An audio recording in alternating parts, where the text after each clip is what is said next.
Hey, 4th grade students and family members, thanks for checking out the homework help page. Tonight we're working on this question. How do we multiply using place value? Well, there are two really quick ways that I've taught the students how to multiply. So tonight for homework, they should be looking at a page that looks something like this, only the back page, page number 44. And we are only doing the problems on the back page, which are number 16, 17, 18, 19, all the way through and including number 20. Our goal is to figure out this riddle right here. How do you say goodbye to the ocean? Well, the way you're going to figure that out is these different letters have to go onto a specific line. So whatever your answer is, you're going to put that letter down there. For example, they give us one of the answers. The V in the example when they do 425 times 6 is 2,550. So they take the answer, which is V, and put it here because 2,550 matches the answer. So I'm going to teach you the two ways that I taught the students. They can use either way that they like, but I would encourage them to, if they're going to use the space provided, write neat and small, or grab a lined piece of paper, flip it on its side so they can keep the place value straight. The first one is 964 times 8. So I'm going to write it out down here. 964 times 8. I'll do a couple with you tonight. I'm not going to show them all, but at least a couple answers to get them started. If I'm multiplying using place value, the first thing I need to do is multiply the ones. So 8 times 4. 8, 16, 24, 32. Now we know that I cannot fit 32 ones in the ones category. So I'm only going to take the 2 ones and fit them there, and carry my 3 tens and put them above the tens place value. So I need to recognize that this is now not just 3 and this is not just 6, it's 30 and 60. And that will come in handy when I show you the other way of multiplying using repeated addition. Now that I've multiplied 8 times 4 in the ones category, the second step is multiply the tens.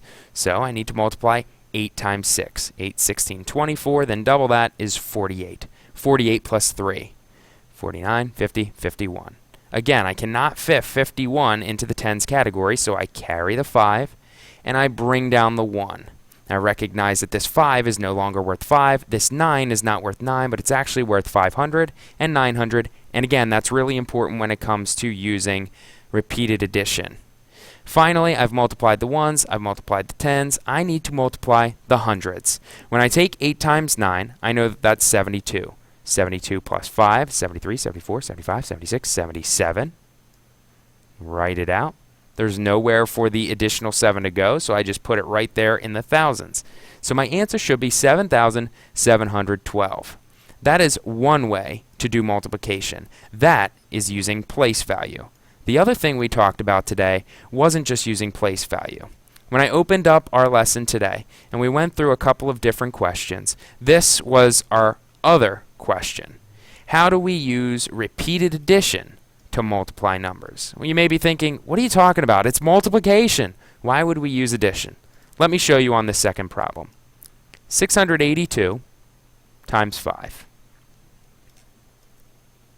Here's what we were teaching the students today. Thinking about these numbers as separate numbers in their own place value. So for example, I need to start by multiplying the ones, correct? Well, if I want to use repeated addition, I need to think 5 times 2 equals 10. And what I'm going to do is I'm just going to write my answers up here so I have enough space to show you the strategy. And you'll see why we'll need space in just a little bit.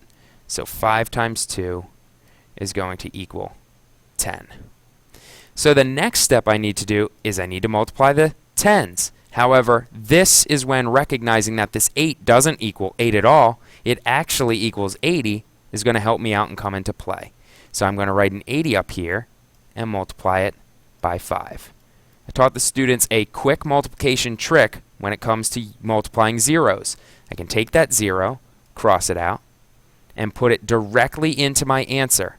And then I just need to think, what's 8 times 5? 8, 16, 24, 32, 40. So I take 40 and I put it here, and my answer is 400. Now the one thing I want you to see is I have not done a good job lining up my place values. I have to, if I'm using the repeated addition method, line up my place values. So 400, I've got to make sure that the 0 in the tens goes in the tens and the 0 in the hundreds goes in the hundreds.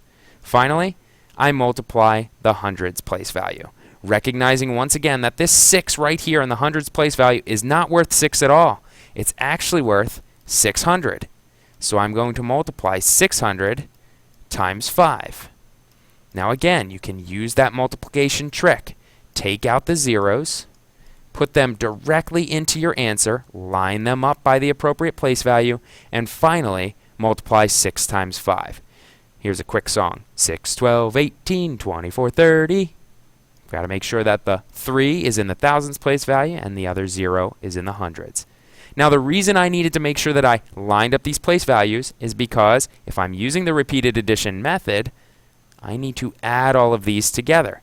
Because 5 times 2 is nothing except for saying I'm going to take 5 and I'm going to add it twice together. It's the same exact thing.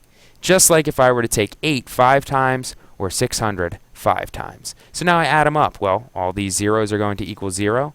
This is going to bring down my 1. Then I have a 4.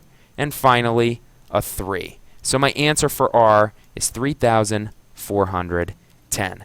The reason I like this riddle worksheet is because then you get to check your answers. This A should be an answer down at the bottom, 7,712. Let's see if it's there. There it is. My A is there. And you can do the same for the final couple of problems. 3,410, is it there? It should be an R. It's not. Now that doesn't mean that I got it incorrect. In fact, it just means that you're not going to use the R in the riddle. I hope this homework help video helped you out tonight. Here were the 2 ways that we were solving multiplication. We first, in this example, were answering this question. How do you multiply using place value? And then, in the second example over here, where we were multiplying and recognizing the values of each digit, we were talking about this. How do you use repeated addition to multiply numbers?